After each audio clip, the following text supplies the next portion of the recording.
నన్ను కొంతమంది సేవకులు అడుగుతుంటారు, అయ్యగారు మేము ఇంత నీతిగా ఉన్నాం, ఇంత పరిశుద్ధంగా బ్రతుకుతున్నాం, ఇంత నీతిగా ఉన్నాం, ఇంత యథార్థంగా బతుకుతున్నాం, అయినా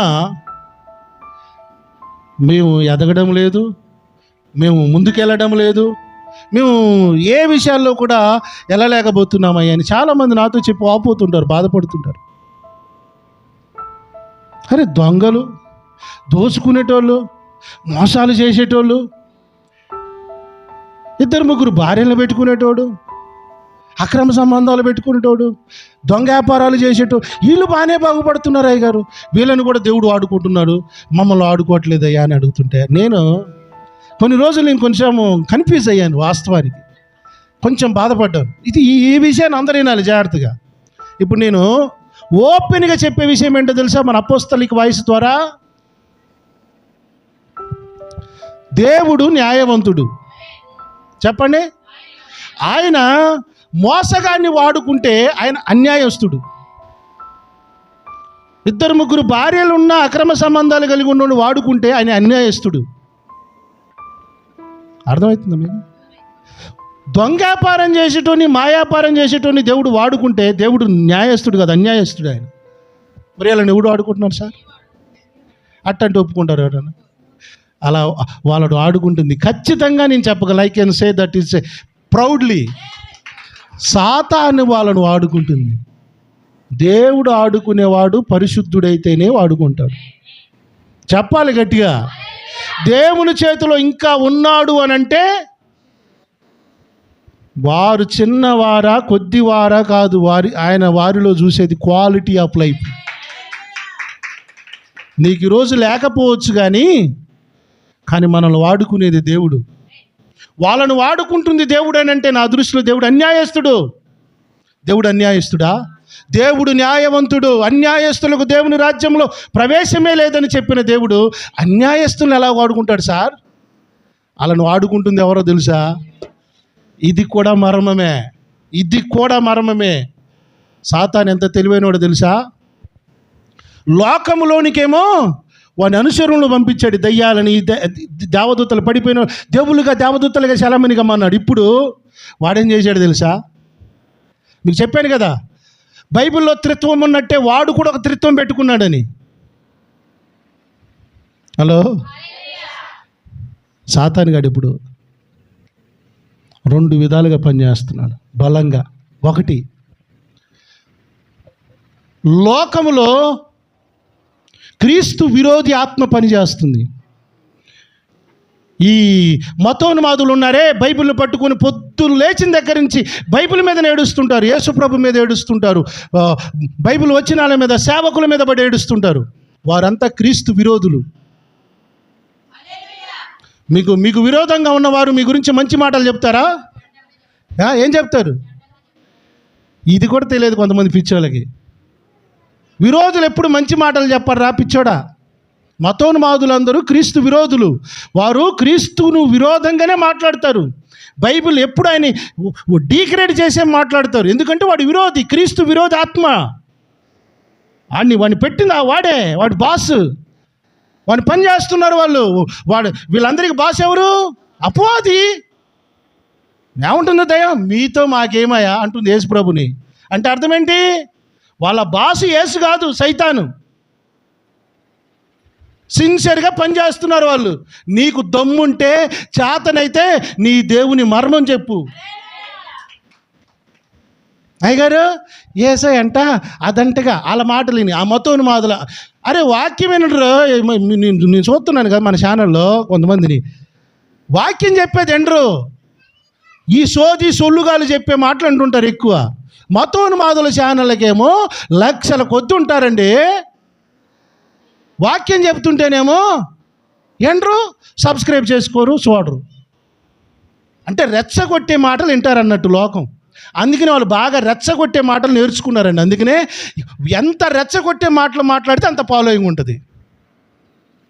క్రీస్తు విరోధికి తెలిసిందేంటో తెలుసా? రెచ్చగొట్టడమే. క్రీస్తు విరోధి ఆత్మ బయట పనిచేస్తుంది, అబద్ధ క్రీస్తు ఆత్మ సంఘములో పనిచేస్తుంది.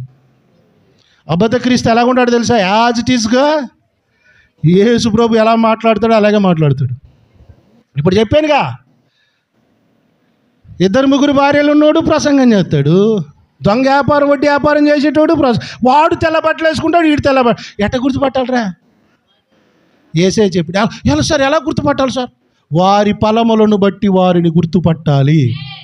ఫలము అందరూ తీరుని ఉంటారు. ఫలమేంటి? వారి జీవిత ఫలాలను బట్టి మనం గుర్తుపట్టాలి. క్రీస్తు విరోధాత్మ లోపంలోకి ఎందుకు పెట్టాడు తెలుసా? ఇక్కడ ఉన్న వాళ్ళని మోసపరచడానికి. బయటనేమో వాడు మోసం చేస్తాడు, లోపలికి వచ్చి ఇప్పుడు కళ్ళలాడు ప్రవక్తలు, తోకలు. స్తోత్రం చెప్పండి. ఇప్పుడు మీకు చెప్పానుగా, ఇప్పుడు అబద్ధ క్రీస్తు ఆత్మ ఎక్కడుంది? లోపలికి వచ్చేసిందని. వీళ్ళని గుర్తుపట్టాలి. కళ్ళలాడు ప్రవక్తలు, తోక. ఇప్పుడు సాతానుగాడు ఎక్కడ పెట్టాడు తెలుసాలని? సంఘంలో పెట్టాడు. వీళ్ళని ఎలా గుర్తుపట్టాలి? ఫలములను బట్టి. ఏది క్రీస్తు ఆత్మ, ఏది అబద్ధ క్రీస్తు ఆత్మ తెలుసుకోకపోతే నష్టపోయేది దేవుడు కాదమ్మా, మనమే నష్టపోయేది. ఎవ్వడు కాదు, మనమే. హల్లెలూయా. ఈ మధ్యకాలంలో యాపిల్ కంపెనీ ఇయర్ బడ్స్ ఒకటి కొనుక్కున్నాం. సేమ్ ఈ యాపిల్ కంపెనీదేమో దాదాపుగా 25-30 వేలు ఉంటుంది ఆ బడ్స్, చెవులో పెట్టుకుని ఇయర్ ఫోన్స్. ఒరిజినల్ అయితే 25 నుండి 30 వేలు ఉంటుంది. వీడు డూప్లికేట్ది 1500కి అమ్ముతున్నాడు. చూడ్డానికి ఒరిజినల్ బాక్స్ ఎట్టుందో, ఒరిజినల్ ఎలాగుందో ఆ పేపర్లు అట్నే ఉండే డబ్బా. అసలు చూస్తే అప్పుడు కూడా ఇది డూప్లికేట్ అంటారు సార్. అది ఇప్పుడు చాలామంది డూప్లికేట్ గాలంతా సంఘాలలో ఒరిజినల్గా మిక్స్ అయిపోయారు. దాన్ని కనిపెట్టాలంటే ఎక్స్పర్ట్స్ కావాలి. స్తోత్రం చెబుదా? ఎవరు కనిపెడతారు? ఎక్స్పర్ట్స్ అంటే నిపుణులు. నిపుణత, తన పనిలో నిపుణత గలవా నేను చూచితివా? నిపుణత ఉంటే గుర్తుపడతారు. లేకపోతే అందరికి పైసలాడాయి గారు. సిగరెట్ దాకా వచ్చినోడు కూడా పైసలాడి చెప్తారు. దొంగ వ్యాపారం చేసే అరే ఇది చెప్తున్నాను, అందరిని విమర్శిస్తాడు. ఎందుకు అయ్యగారు ఇది విమర్శించడం? గుర్తుపట్టడం. ఏంటిది? గుర్తుపట్టడం సార్. ఇది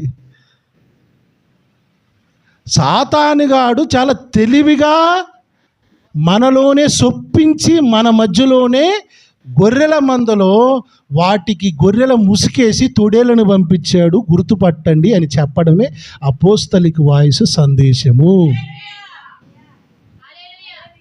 2వ కొరింథీ పత్రిక 11వ అధ్యాయము 14-15 వచనాలు చదవండి. ఇది ఆశ్చర్యం కాదు. మీరేమో ఆశ్చర్యపోతున్నారు.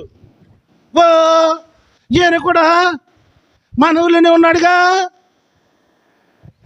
చూసి ఆశ్చర్యపోతాడా? ఈయన కూడా ఒకప్పుడు మంచిగానే ఉన్నాడుగా.